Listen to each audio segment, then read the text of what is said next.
Right now for Anchor Panel 3, the topic for discussion is going to be on sustainable mobility, green practices for a cleaner tomorrow.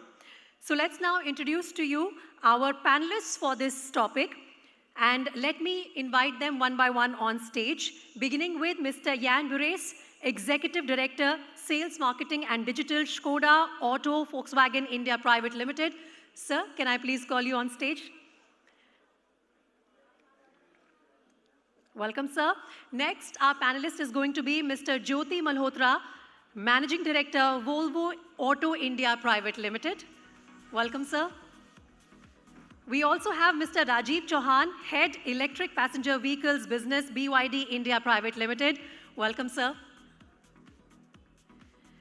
As our next panelist for this session, we have Mr. Ravneet Singh Phokela, Chief Business Officer, Ather Energy Limited. Welcome to the stage, sir. May I also welcome Mr. Sohail Pathan, Counsellor, GreenCo, Confederation of Indian Industry. Can we please have you on the stage, sir? And welcome. I'd like to also call on stage Mr. Vikram Gulati, Country Head and Executive Vice President, Corporate Affairs and Governance, Toyota Kirloskar Motors. Welcome, sir. We also have Mr. Sharvik, Shah, Chairperson, FADA, Rajasthan, and Director, Rajesh Motors Auto Private Limited, as our panelists for this session. And to moderate this session, may I please request Mr. Parikshit Luthra, Editor and Bureau Chief, CNBC TV 18, to come up on the dais.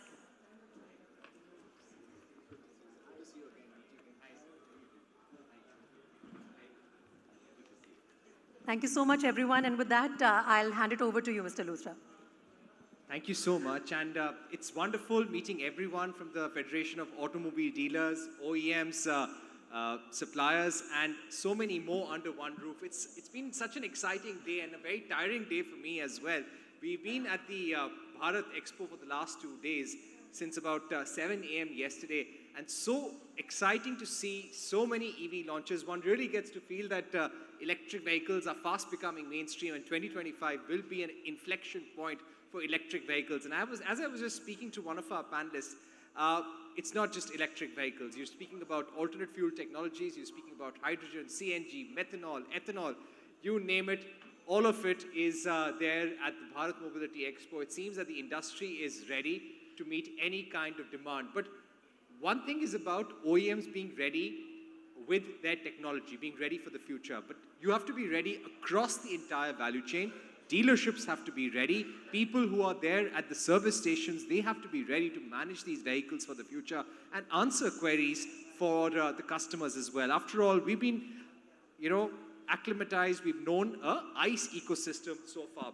So let me really kick this off with Mr. Jyoti Malhotra. Mr. Malhotra, how would you reflect on the last 2 days at the Bharat Mobility Expo? If you had to pick up one theme that really struck a chord with you, what would that be? Yeah, I think, first of all, thanks to FADA for organizing this, and coming back to you, Parikshit. I think Auto Expo, this time, I think message is very clear. Everybody's talking about sustainability, and within sustainability is about EV. And I've been saying this for quite some time now.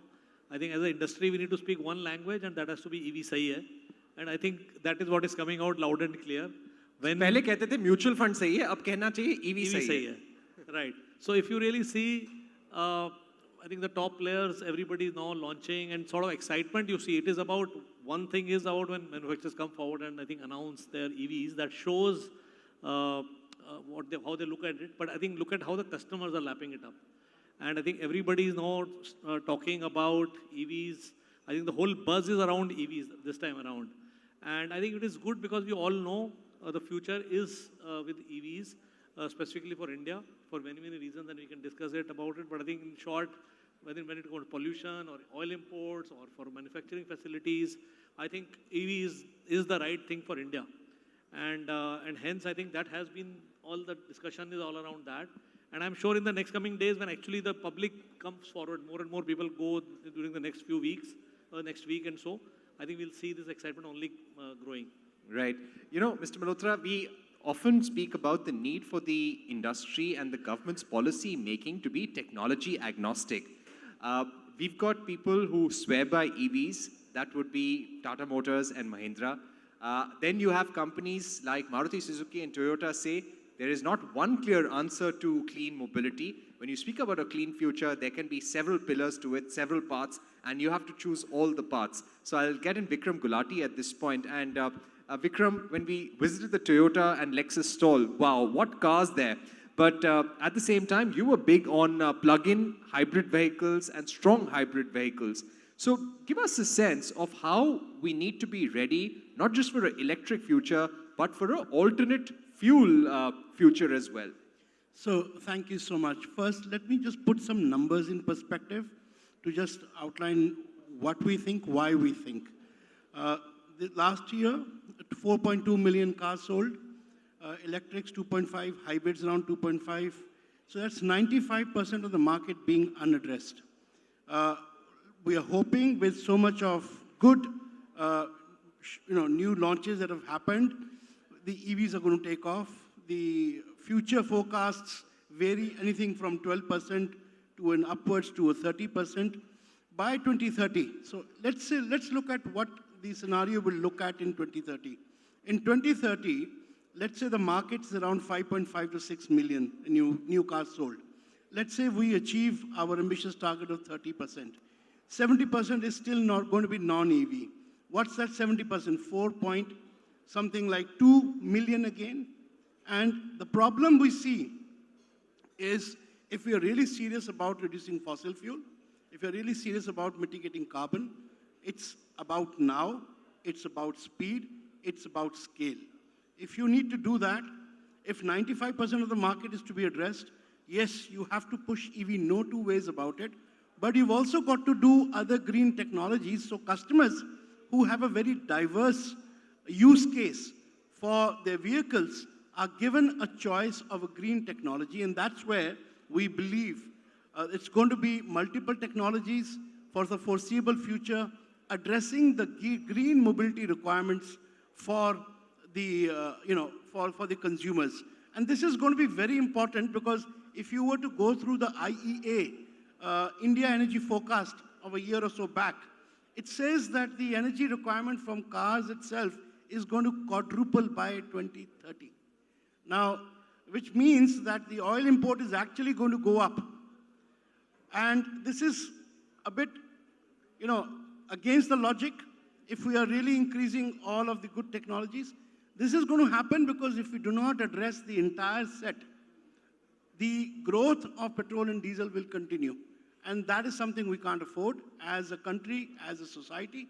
And therefore, whether it's ethanol, or whether it's CBG, or whether it's a strong hybrid, or whether it's a plug-in hybrid, whether it's a battery electric, these are only means to achieving our end objective. Our end objective is clearly a future where we minimize fossil fuel consumption and we mitigate carbon emission. So that's how we look at it. Thank you. You know, Vikram, one interesting point I'll take a cue from. You said that ICE vehicles, petrol and diesel, will be there to stay. And somehow I was convinced of that when I visited the ŠKODA pavilion earlier today. They relaunched diesel for the Superb after about 5 years. Clearly, there is a demand somewhere. The customer wants diesel cars. And somehow these vehicles will always be there in our vehicle mix. But Jan, when we speak about getting our dealer partners future ready, and I'm calling them partners because they really have to take the EV story, the alternate fuel vehicle story hand in hand with the OEMs and the government over the years to come. How are you helping your dealer partners make this transition for the future? Give us a sense of some of the global practices. So first of all, hello to everyone. Great question of the day. So many thanks. I come to the answer of that question in a minute. Many thanks for having me here. Many thanks to the dealers who belong to the ŠKODA Auto Volkswagen network. We have been, and please let me, allow me these few words. We have been having. Jan, you can bring the mic a little closer. We have been having, so once again, many thanks for having me here. And many thanks to the ŠKODA, Volkswagen, Audi, Porsche, Lamborghini dealers who all belong to our group. We have been having a fantastic year-end finish in order then to meet all our numbers. So many thanks. Thank you very much for that. The dealer network will be playing one of the vital roles in achieving the CO2 neutral goals of our company. We have a Go Zero retail policy. The Go Zero retail policy clearly indicates that the retail as well will be in not too far of a distant future operating their businesses with zero emissions, with zero contribution to CO2 emissions. And that starts with PV, photovoltaic energy, generating roof constructions, and so on. There's only one small example. One very specific example is that we will be looking very, very closely to the operating standards we are having out there for particularly after sales, but for sales as well. I do believe that in these standards and these processes, we still have a lot of improvement, because what makes it easier for technicians, for dealers to work on vehicles when there are not these very excessive standards that every now and then manufacturers, OEs, have implied on networks. So my clear answer to that is that we have to have a target. The target is Go Zero retail, and we will fulfill that in a very, very soon and not too far distant future. Right, absolutely. So we have to have sustainable practices across the value chain. Let me also get Mr. Sharvik Shah, who is the director of Rajesh Motors. Sharvik, when it comes to Rajesh Motors, when did you start thinking that, when it comes to our company, which is a retail outlet for OEMs, we need to make sure that there are sustainable practices in the company? And what is the level of sustainability that you follow in your organization? Yeah, thank you once again. So I think everybody, the manufacturers, have spoken about how the cars or the products are now getting ready with the alternate fuels and going into the green circuit. So at the dealership, we realize that while the manufacturers are doing their bit, what is it as a dealer we can do? And so it all started with two things happened parallelly. One, being a Toyota dealer, we had something called an EMS certification that we had to do to create our energy management system into our dealerships, as well as me being part of the CIA State Council and understanding the sustainability aspects there. It embarked us on a journey on how we can, do our bit. So we focused on 3 bits at the dealership.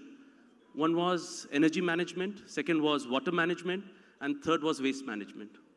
So while we embarked on this journey, I also came across the CI Center of Excellence, which does the green ratings and certification and handholds the industry for adopting these green practices. So sitting with them and the Toyota team that came to us, first thing we decided that we need to get into rooftop solar. So today at Rajesh Motor Group, across our dealerships, we have over 2,000 kilowatt of rooftop installations, and that has translated into a lot of savings overall for us. Secondly, when we embarked on this journey at our Toyota dealership, so let's talk about electricity first. So we not only reduce our electricity consumption by almost 43%, by also following ABC practices, cutting down on leakages, we converted 92% of our energy requirement through the solar energy, that is renewable energy. We reduced our water consumption by 35%, and today we are a zero liquid discharge facility. On our waste management, we started a mantra called waste to value. So today, we don't have any junkyard or waste yard. We call it value yard. So we started segregating our waste and ensuring that how we are able to capitalize on that and dispose it in the right way. So we got a list from the State Pollution Control Board of who are the authorized pickers to process this waste. We connected with them, and our waste disposal was planned in such a way. Now, by doing all this, I'll just tell you a figure on the electricity. We are saving in a year, we saved close to 20 lakh rupees only on energy cost. So that's again a saving. We started earning money out of our waste that we were generating. We almost doubled the revenue that we were generating out of our waste that we were otherwise, giving to a scrap center or just throwing it out. Our water consumption went down and we became more efficient. We are recharging almost 90% of our rainwater that we have in our facility. Now, while this was there, on the government side also, when we went for the GreenCo rating, and we were happy to get a GreenCo gold rating, and that not only helped us in creating a sustainable workshop, with the government, I'm saying most of the dealers here will acknowledge that we have to go through a lot of audits and certifications, may that be pollution or various other. So every year, we get a green channel and get subsidies or discounts on our fees that we need to do. So this is the whole ecosystem that has helped us in achieving this. Now, this was one part of this achieving. And we started, then getting school children, getting our customers go around the facility. And the response that we get now, and people appreciate the work that we have done, is also, helping us in our business. All right, very interesting and very heartening to know that. Hope more dealer partners around the country also do the same. But let me get in Mr. Sohail Khan Pathan at this stage. Mr. Pathan, Sharvik was just speaking about what GreenCo is doing in terms of handholding the industry and dealers across the country. When you speak about your gold certification, how do your own benchmarks align with certain global standards? And what does this entail in terms of making changes in your dealership, in your service centers? One could be rooftop solar, drawing energy from renewable sources.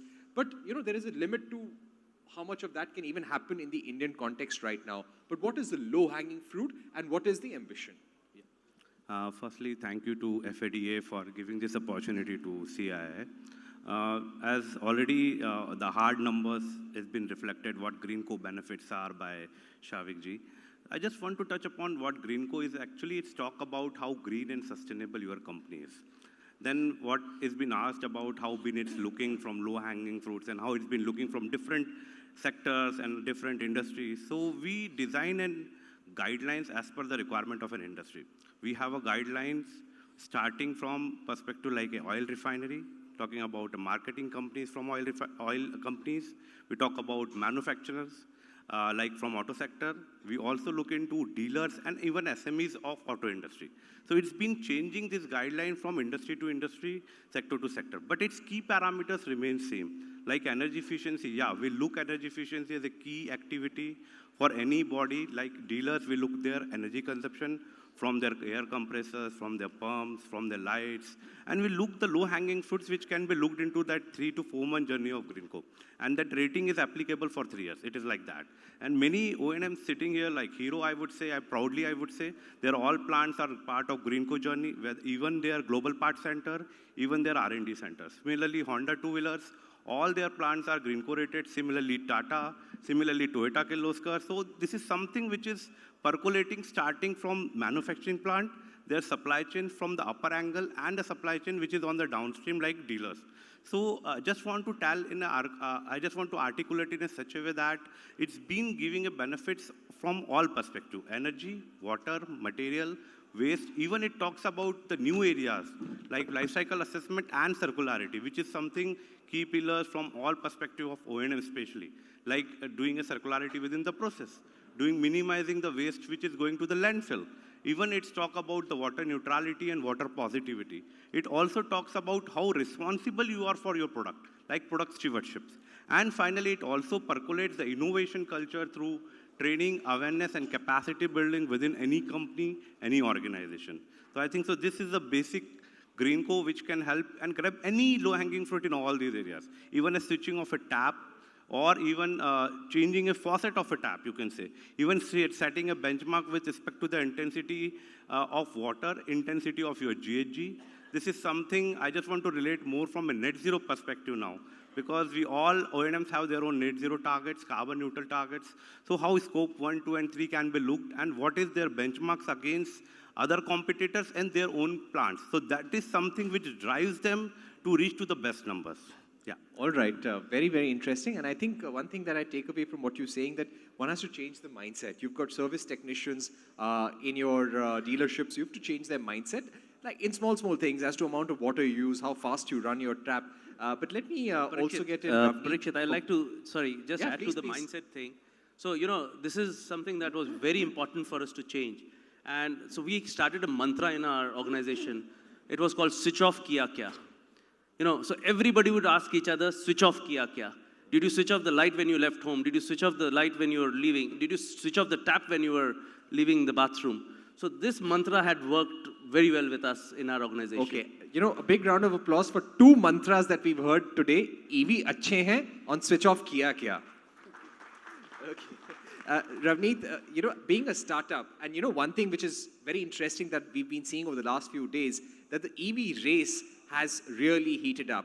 Ather was always among the top 3 or 4 OEMs. Now it's emerging as a strong number 3, and the monthly numbers are just increasing now. But Ravneet, coming down to the panel, sustainability, sustainable practices for the future, is it easier for a startup to inculcate these practices with its dealer partners around the country? Yeah. So I think when you're starting up, it's always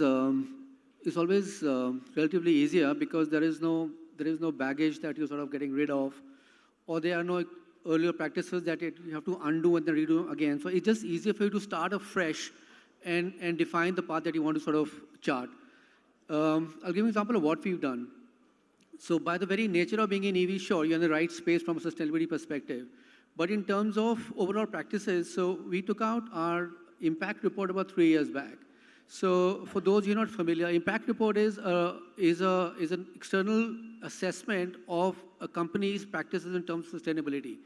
And sustainability here is not just about how you manage your effluents and how you manage your energy. It's about diversity, inclusion, ethical practices. It's a very wide gamut of things that they assess. And I think about 240 odd parameters.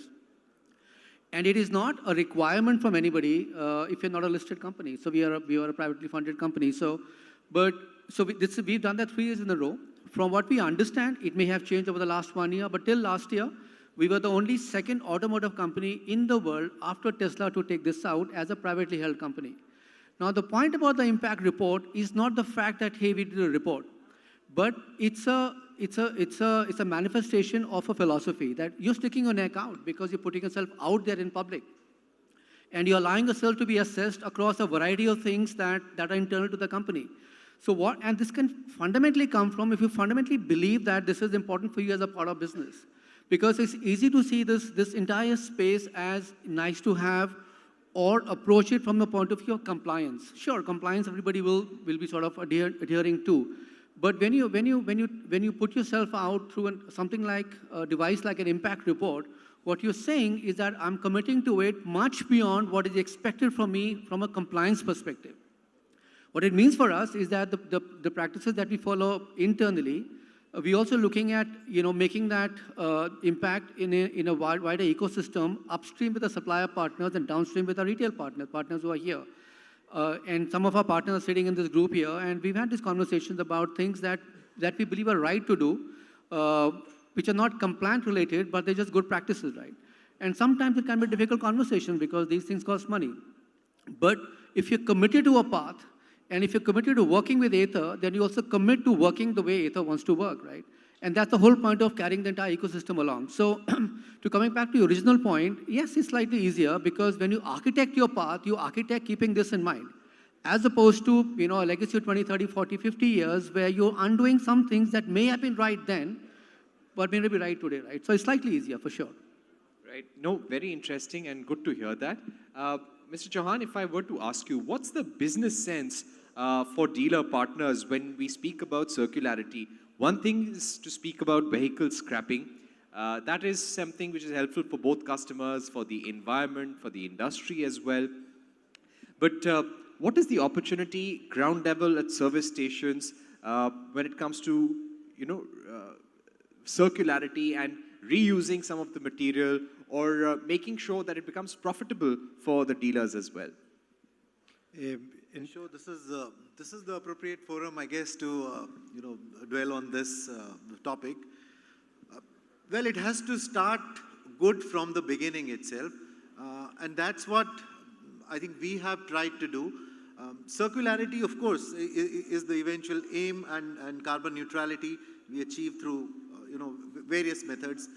But I think for companies, my colleague from the panel spoke about that.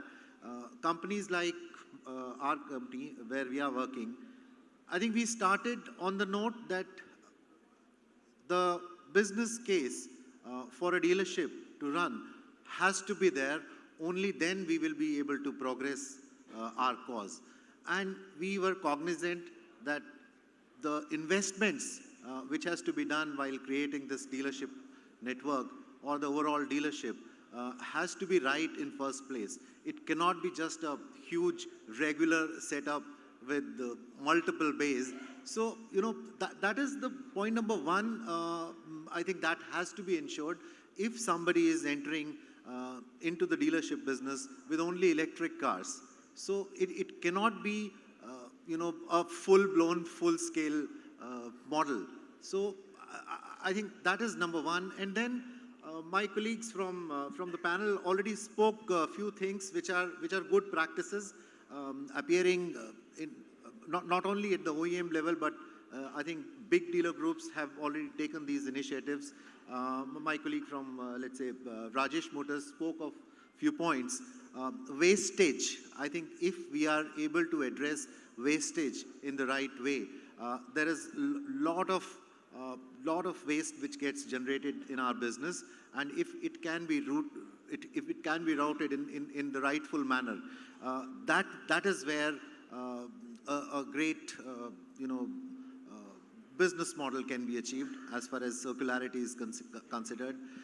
Then another thing which I think it's a very, very subtle and small point, and perhaps you might laugh at it.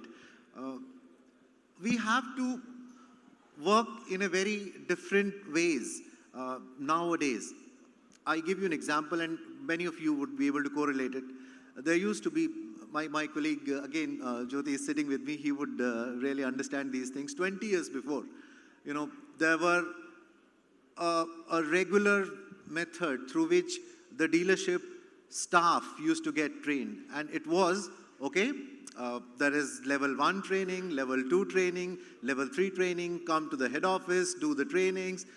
So much of time, so much of effort was required, it cannot be done today. So the world has moved on. Now we have to, those small 1-hour online capsules to make people aware that what is going on, what are the things, what are the technological advancements. The point I'm trying to make here is that, we cannot just follow the similar ways where there is a lot of cost, lot of time which goes in. We have to find out new methods, new ways to address the concerns which is there at the dealership. We need maximum time, the dealership staff to be at the dealership so that there is good revenue which keeps on coming. So, managing wastes, the new ways, how small ways would help for dealerships to really save on time and cost. And then, of course, scaling up the dealership as and when required along with the business case. I think these are the few things which are required and should be practiced. Very interesting, Mr. Chauhan. And I think one question which is very pertinent to both BYD, Volvo, and also ŠKODA is safe and sustainable battery disposal. Right now in India, we're at a very early stage of EV adoption. Perhaps most of the EVs that have been bought in the last 3 to 4 years, they've not reached the end of their life cycle as well. So we're not looking at the circularity aspect of batteries so closely. But Mr. Malhotra, speaking about the importance of this aspect at the dealer level, because finally if you want to change your battery, it's just my thinking that it's always we end up doing it at our dealerships. So what's the opportunity there for your dealer partner, and what are some of the practices that need to be implemented on the ground while disposing of the battery sustainably? Yeah, so I think as we move more and more towards, electrification, I think this is one of the key areas which I think everybody is focusing on, especially coming from the OEM level, and then obviously we'll need to partner with retailers as well. But starting point here is that we need to first understand, first and foremost, we need to understand that this, we keep on talking about end of life, and there is a myth in my view that when almost everybody is offering a 8-year warranty on a battery, that is not the end of life. We need to first understand that. It is not that cars which were sold like few years back and after 8 years, the cycle have to suddenly, all the cars will come back. I think the first and foremost thing is we're talking about recyclability, right? And I think that at the cell level, these cells can be refurbished. And try to understand it this way that anything which comes with the 8-year warranty, you can imagine what will be the age of, what will be the sort of life of that thing. Today we buy anything, we buy a refrigerator or any white good or anything which comes with 1 year, 2 year warranty. 1 or 2 year warranty means they are end of their life? No. Probably those lives are like 7, 8, 10, 15 years. Today the cars come with standard warranty of 2 years, 3 years. They last for 15, 20, 30 years. So something which is coming with 8 years basically just showing a confidence that they will last really long. And that's the first thing, right? And second thing is, what do we do with them? So I think at Volvo, one of the key things that we are doing is, and in Europe I think it is coming to be mandatory, but I think at Volvo we are sort of doing it ahead of time, is that each vehicle will have sort of a passport, right? Which will tell the health of the battery and which can give the very transparently, it can go back to the consumer and inform the sourcing from where this whole battery was sourced and what is the current health and how it is going to be taken care of. So that will be transparently available. And then what happens is, let's say there is a battery at some point of time that the health has gone down like we see in our mobile phones, but I think the battery here is, we're talking is much, much, much bigger. So let's say at some point of time, the battery life has gone down to 85% or 80%. And I think through passport, this would be known. As OEMs will take those batteries, and we have battery banks, the refurbished battery, which is probably at 95% will be replaced. So I think it's something, this is what recyclability is all about. We need to ensure that we have the right technology to refurbish these vehicles. I think as of today, because of the safety hazards, I don't think retailers will be able to handle this recycling.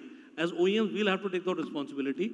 So what happens is, a customer in need will know because of the passport much ahead in time and orders that, we send a refurbished battery. Retailers will need a capability to actually replace it at their point. They cannot refurbish, but they can replace at their point. So this is something which will make a big difference. And it is not just about batteries. It is, I think, also about overall, when we talk about circularity and refurbishment, I think it is about what sort of material we are using. Are those materials cyclable, whether it is steel, whether it is the interior, whether it is the leather, I think everything plays its role. So both in terms of how we manufacture and how we ensure that we are manufacturing responsibly so that when the time comes, these can be recycled. And I think our aim is by 2030, 99% of vehicle, whatever is in the vehicle can be recycled. That's what we really want to do. That is part of our, because if you want to achieve carbon neutrality by 2040, this is something that we really want to do. And I think as far as retailers are concerned, retailers will have to partner with us. I think Rajeev was talking about it, and I think Sharvik talked about it. I think we need to all understand that whatever we do, sustainability, whether at a company level or retailer level, it has to make economic sense. We can't do just because, okay, obviously, we need to do it because planet needs it. But I think it actually makes sense for the business. So when we talk about, let's say, groundwater harvesting at dealership, it means, I think today we know groundwater is receding. We need to ensure that we conserve the water, use a steam washer. It makes sense economically also.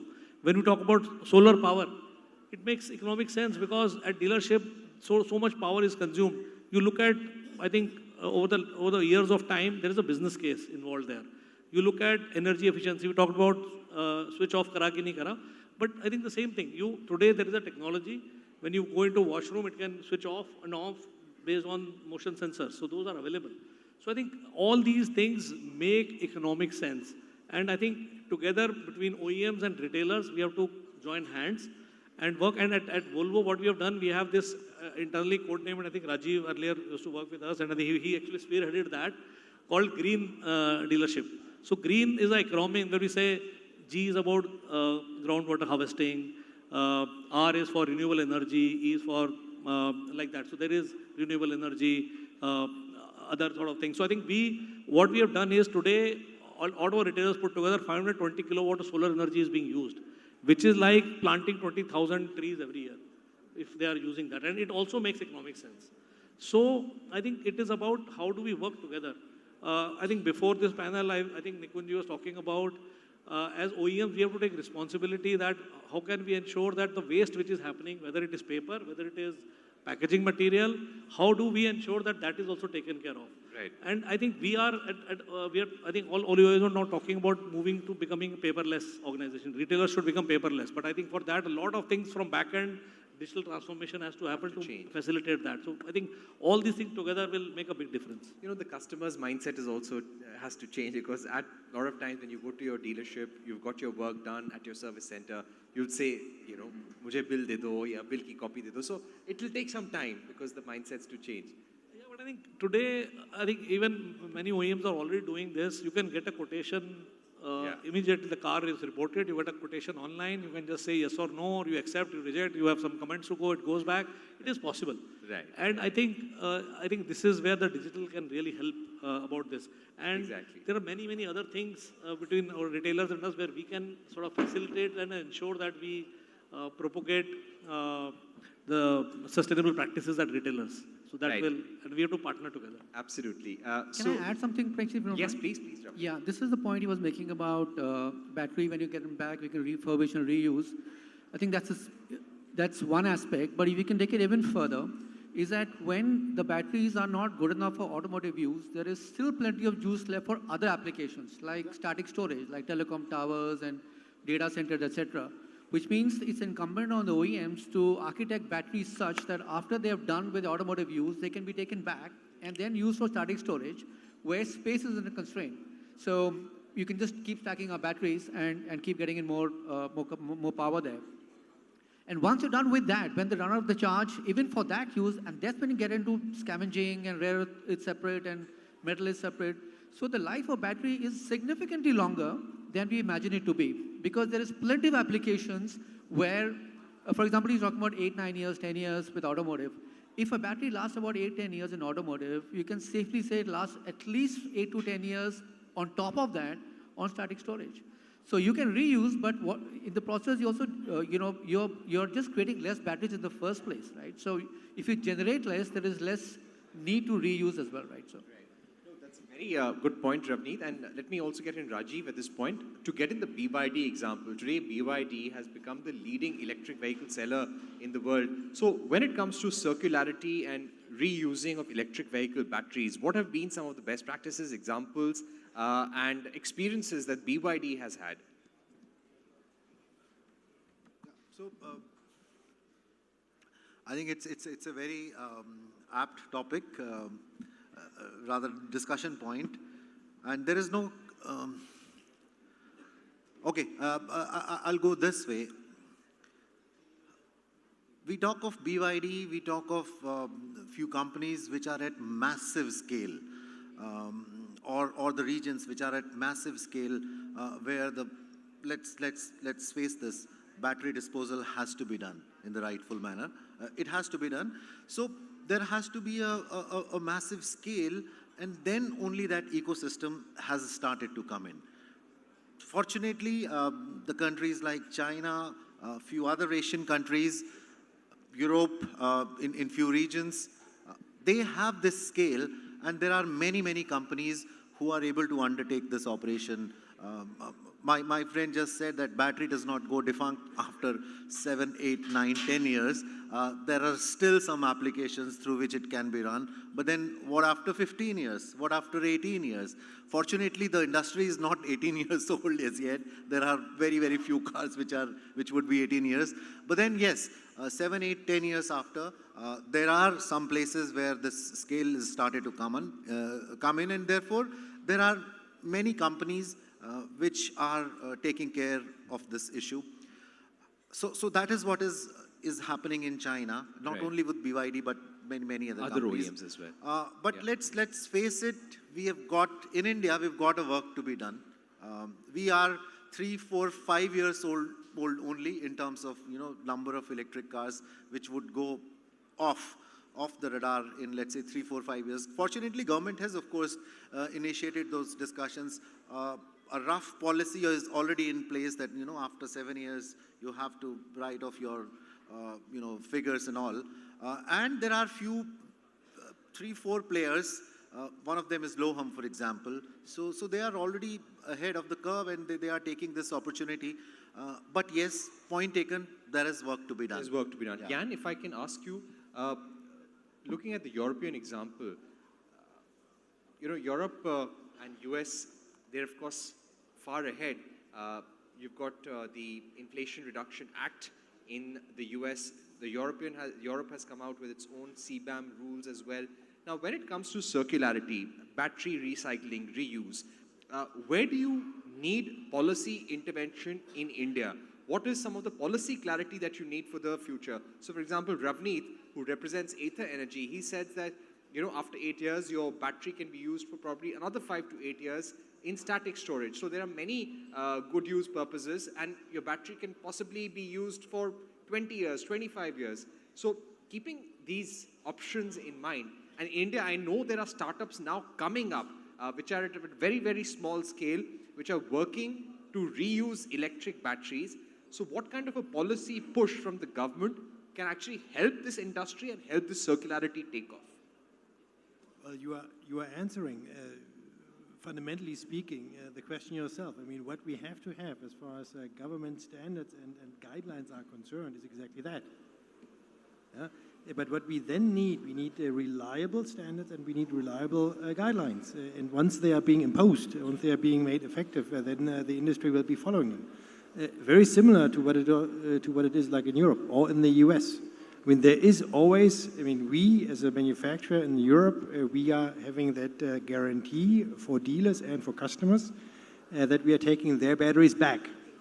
And there is a recycling process put in place that guarantees that a battery that is not good anymore. By the way, we have that here in India today as well, because there are vehicles involved in accidents, there are vehicles diagnosed, BEV vehicles diagnosed with the wrong battery. And we have to do something with that battery as well. So you cannot simply have that battery used in a second life cycle. Yeah? So we have that problem ourselves here in India very ahead of us as well. And then there are to be found recycling ways of how that battery material that is there in the batteries, the rare metals and all that, can be separated and can be reused once again for a whole another cycle. So yes, and I'm sure, and I'm not speaking only on, I'm sure that I'm not only speaking on behalf of Volkswagen Group brands, but the OEs, once something is being imposed, will be following that regulation. But obviously, we also want to have a little bit of saying into that, because there's different scales involved, there's different numbers involved, the retailer, the network is involved, so we have to have a little bit of saying into that, and then once we have agreed, but that has to be fast. Yeah? We cannot continue to have these back and forth negotiations, and there's one group of interest, then there's another group of different type of interest. So that has to be quickly done, and then we will be following that. Right. So we need those policies fast, just as the EVs are reaching an inflection point. Vikram, if I were to get you in, today what's also happening is that the government is mulling with close consultation with the industry on how to bring in norms for mandatorily making use of recycled material in manufacturing. So be it engine parts, or be it your tires, or be it the interiors of your vehicle, how can this be reused in future manufacturing, and what percentage of that must be reused as well? So Vikram, what is the industry readiness for such an exercise? Thank you for that question.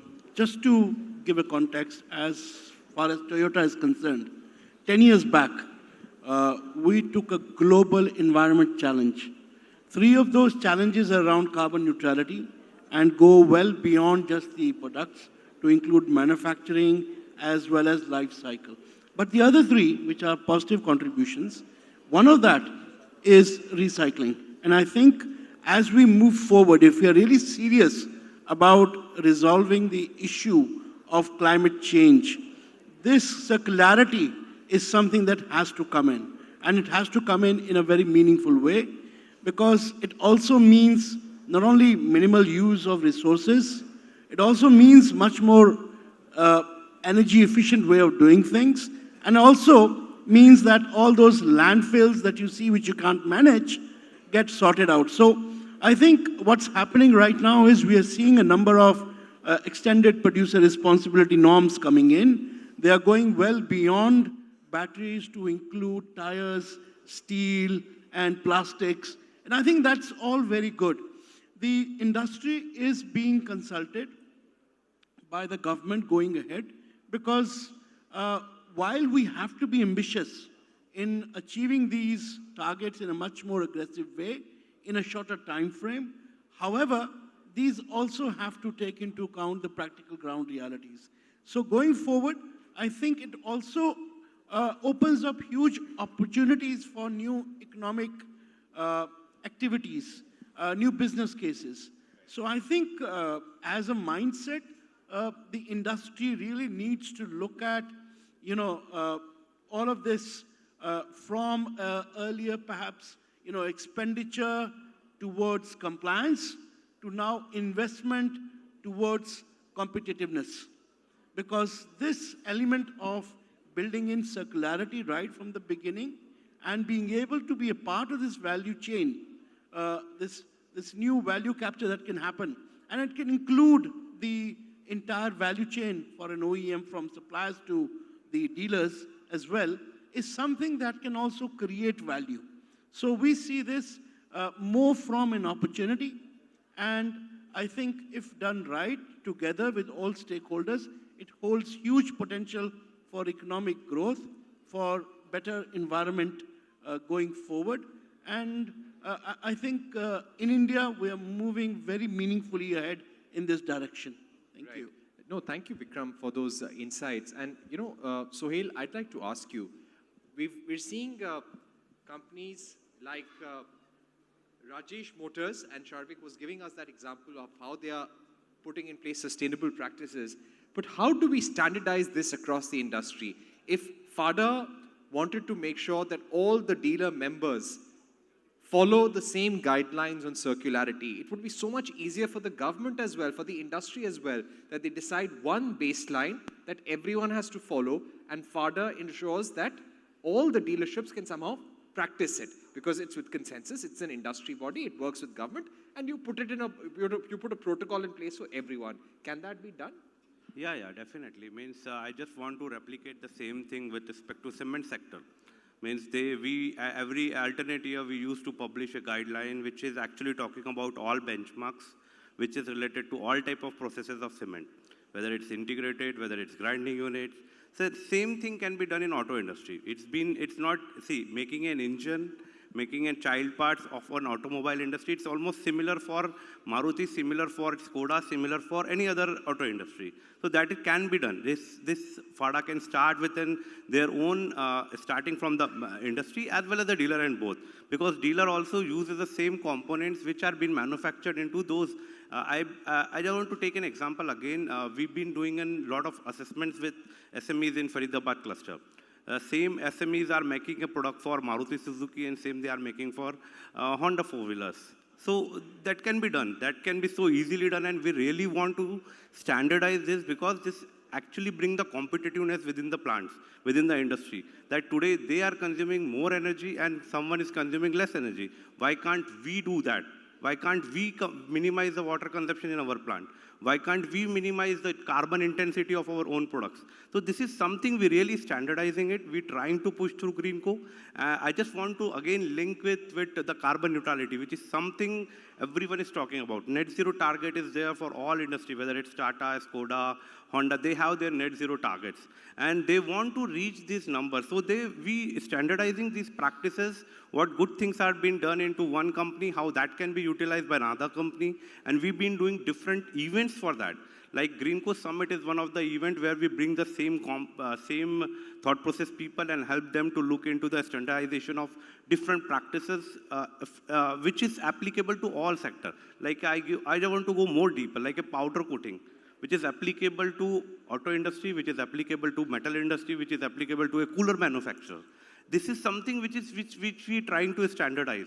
That how much energy how much energy will be consumed to set that powder on a metal sheet. This level of standardization we are looking into it. And same thing we are looking into standardization at dealer ends also. Rajesh Toyota is one of the case you can say which will be followed across all type of dealers and sectors. Again, I want to add a case study of Hero Motocorps here.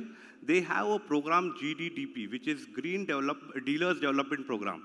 They've been asking their all dealers to do for green practices. And they've been publishing the green practices and replicating across their other dealers also. So this is the way these things can be done. Okay, Sharvik, if I were to ask you, you spoke about sustainable practices at your retail outlet. But if you were speaking about the conversation in FADA on circularity, on sustainable practices across the value chain in retail operations, what's the current conversation? And is it possible for FADA as a nationwide representative body of dealers, can they come up with one baseline and, some way that would be much easier for every OEM to just take that on and make sure the dealers follow it? Maybe Mr. Gulati, I'll just kind of make a small interjection. Yes, Jan wants to come in. So this is just like saying that, in this entire journey, OEMs have also got to, take that on this responsibility. For example, I'm talking about TKM. Now, if I say that, I'm going to try to achieve life cycle zero carbon emissions, it means the dealers, the suppliers, the entire value chain. It has to be a collaborative exercise. So I think what we've been doing is we've been replicating whatever we've been doing in the plant, whether it is, using solar, wind, or renewable energy, or water conservation, or recycling, those practices have to be shared. So it's not just across the, let's say, the industry sector, it's also across the vertical chain. I'm so happy I've got the panel so excited. Everybody wants to answer that question. Jan. No, let me quickly offer maybe another opinion. Standards, yes, absolutely, 100% for it, but FADA should not be the body to monitor it. Yeah, FADA should be the body who negotiates with the government on those standards, but FADA should not be the monitoring body. So if that is guaranteed, then fine, then 100% support. And again, it is the government who comes up with the law. The government should then also control the law. And FADA, as a representative of the dealer body overall, should have a negotiation sort of pitch in it to negotiate the right standards. But I don't believe that it is a good thing that if FADA would become then the monitoring body, that should not take. Right. It has to be a collaborative exercise where the views of everyone is taken and then a baseline is formed. One more line. I have to excuse myself now. Otherwise, I would be missing, another appointment which is very important, but which is taking place in Mumbai. So sorry for that. No. Please go ahead. Please, yes, yeah. Sharvik. So. Very rightly, Parikshit, I think this is a step towards that. We at FADA are working towards collaborating with agencies like CII to standardize these operations. I'd just like to say most of us, because of our, as Mr. Vikram said, that we have to, they have to ensure that we are green. Sohail also talked about a lot of other OEMs talking with their dealers to go green. I think across all our dealerships, we know we are doing some green practices. Unfortunately, it is not getting standardized, or it is not, there's no common metrics for it to be, measured. So I think something like a GreenCo rating that will help us in sustain that. And at FADA, the Governing Council is taking this up, and we will be very soon tying up with the CI Center of Excellence to come up with the GreenCo ratings across dealerships. And trust me, I can share this with my dealer partners. For us, what we were already following with what Toyota is making us do, or Ashok Leyland is making us do, or JCB is making us do, we are already, it was very easy. I never anticipated. I thought we'll settle for bronze or silver, but we jumped to gold. So it is all because what our OEMs already are asking us to do. And I'm sure most of us will qualify into this, and it will help us grow.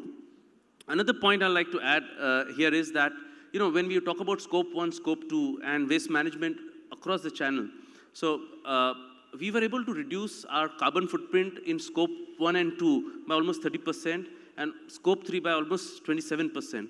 This was also because the channel that is, for us, Toyota is the channel through which we are getting this. We are having a huge packing material. We resend our packing material to their plant so that they reuse it and send it back to us. Similar thing is happening with JCB. So these are certain parameters that are working to help us. I think if all OEMs also can follow this, will help us. Another small practice on the waste management or waste reduction that we did. I think most of our car dealers here, when we service our car and when we send it out, we put those paper mats on this. We've done away with that. Our drivers who go and deliver, we use reusable mats. When they reach, they pick those mats out. They say, so this is a clean car. We've stopped using paper. We've stopped having any PET bottles in the showroom, any paper bottles in the showroom. We are maximizing glass, reusable, washing. So these are small practices. These add up. And these eventually, honestly, here dealers will like to know the economics of it. We save a lot of money also. Right.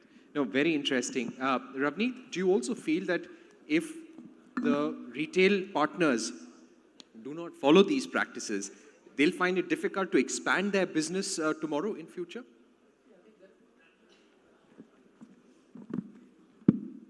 I think that would depend on the OEM set that they're working with. In theory, if your OEM partner is fine with your not being in that space, sure, you'll expand with that OEM. But the reality is that I don't see a world where OEMs are not committed to it. So while in theory you can say that you can still grow, in practicality, increasingly, it's important for me as an OEM, and therefore it's important for me to work with the partners, like I said, upstream and downstream, for them to be in the same value system as us, right? So, and therefore, when we're looking at it, like for example, right now we are in expansion mode, given our stage of journey. And we're looking at, expanding our dealer network.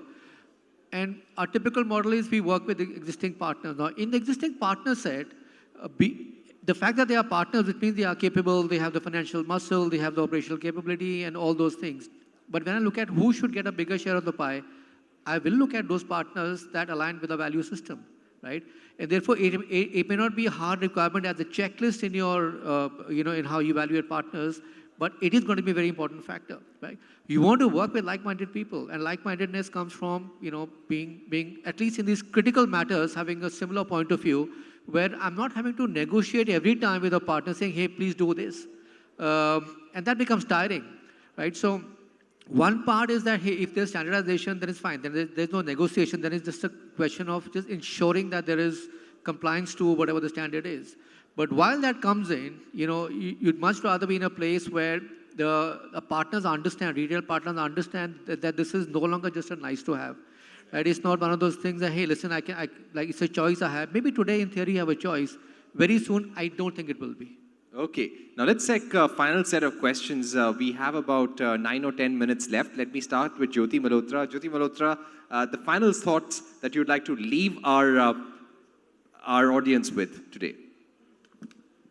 Yeah, so I think first and foremost, I think we all need to understand the sustainability is very, very important. Climate change is here for us all to see. And there are a lot which we need to do responsibly, whether it's coming from OEMs or it is coming from retailer partners. But it has to have economic sense. So I think I spoke about EVs, and as Mr. Gulati has talked about, I think India is a country of diversity. So obviously there will be different solutions for different problems. And I think we will find our way forward. But EVs probably today are at the forefront when it comes to making commercial sense. And I think they will really bring a big difference. So as I said, I think EV sahi hai, will sort of echo very strongly in my view. And I think this is a great platform where OEMs and retailer partners work together to ensure that we do things sustainably, responsibly. And one of the reasons, as you said, I think whether we believe we have a choice or not, but the reality is there is no choice. If nobody else, then consumer will demand. I can give you an example. Very recently, my wife was telling me she went to buy those disposable plastic things that we use every day. And there is now recyclable ones come, which is almost like double the price. But my daughter sort of forced that we should buy this one. And we know India, we talk about younger generation, they will come and demand. They will come and want to sort of come to a business which sort of is responsible. And hence we need to, I think, be ready for that and ensure that we are able to leave a better planet for our future and do whatever is the right thing to do. All right, very interesting. Rajeev? Yeah, I think a very good discussion so far. And if there is just one takeaway, I'll pick it up from you itself. Few have it. For example, we got example of Toyota.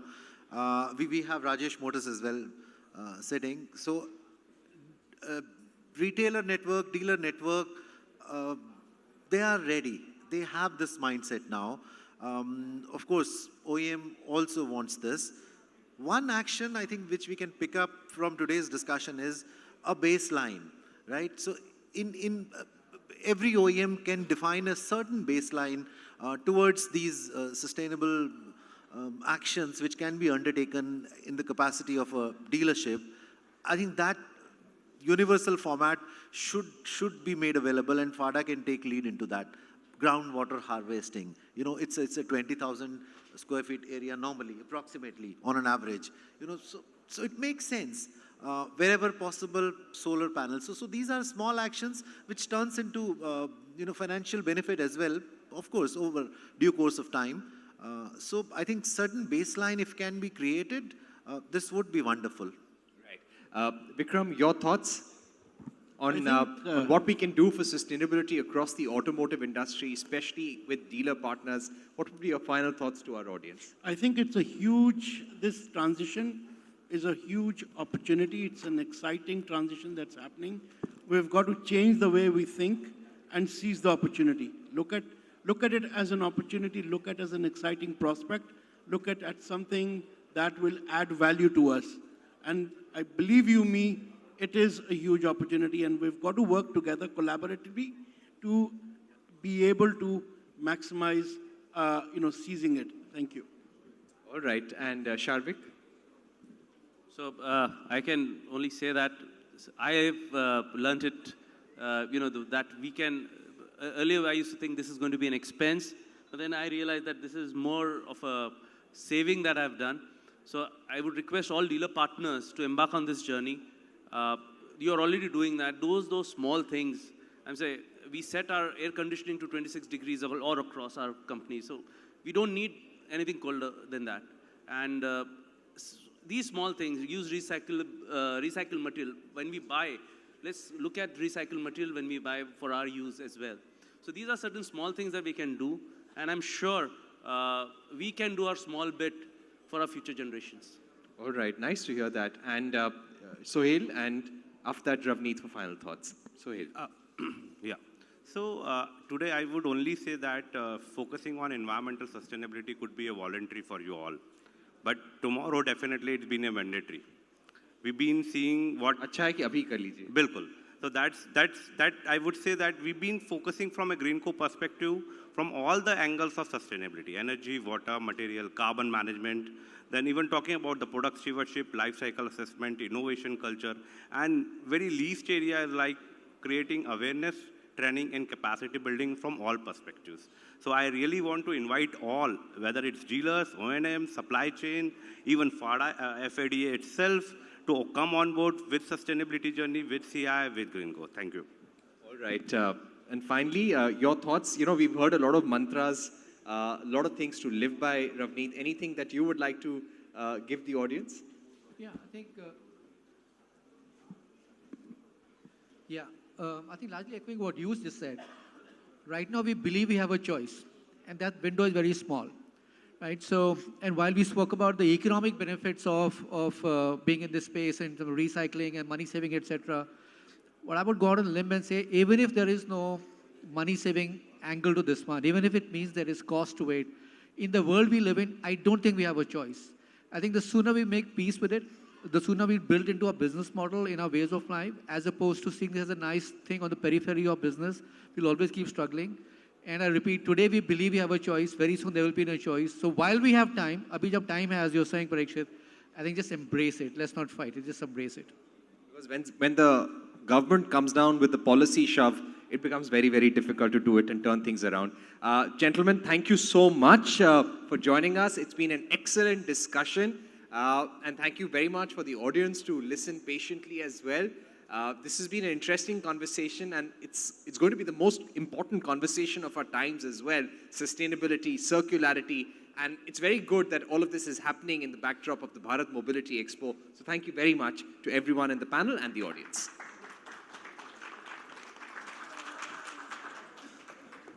Thank you so much, Parikshit. Thank you so much to all the panelists for another wonderful session. We truly appreciate your insights.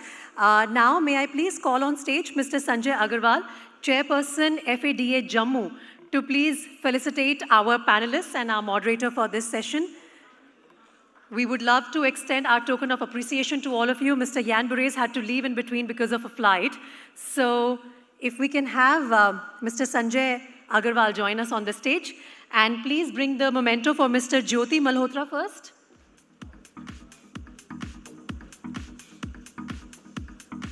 Sir, I'll request you to please move to the center of the stage, Mr. Jyoti Malhotra. Thank you so much. Next, please bring the memento for Mr. Rajeev Chauhan.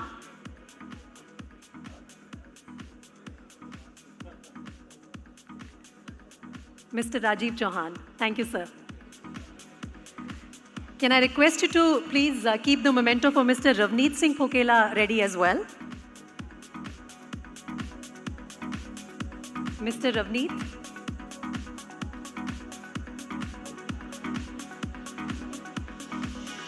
Thank you. Can we get the memento for Mr. Sohail Khan Pathan next?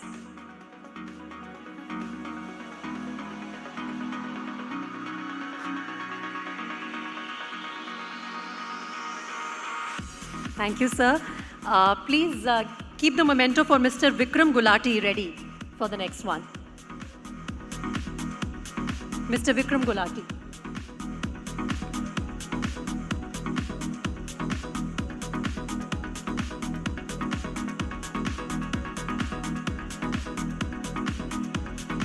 Can we have the memento for Mr. Sharvik Shah?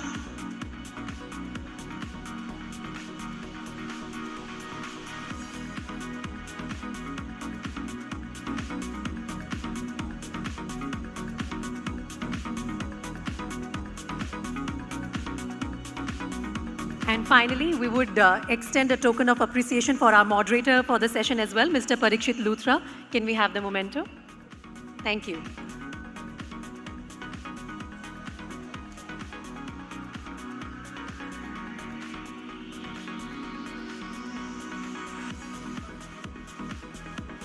Yes, can you all please come together for a group photograph?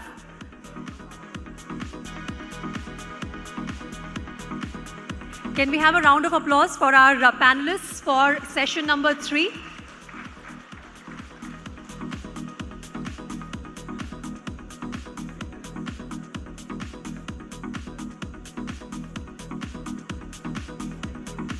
Thank you so much, gentlemen, for a wonderful session. And this was also the concluding panel discussion for the 13th Auto Summit.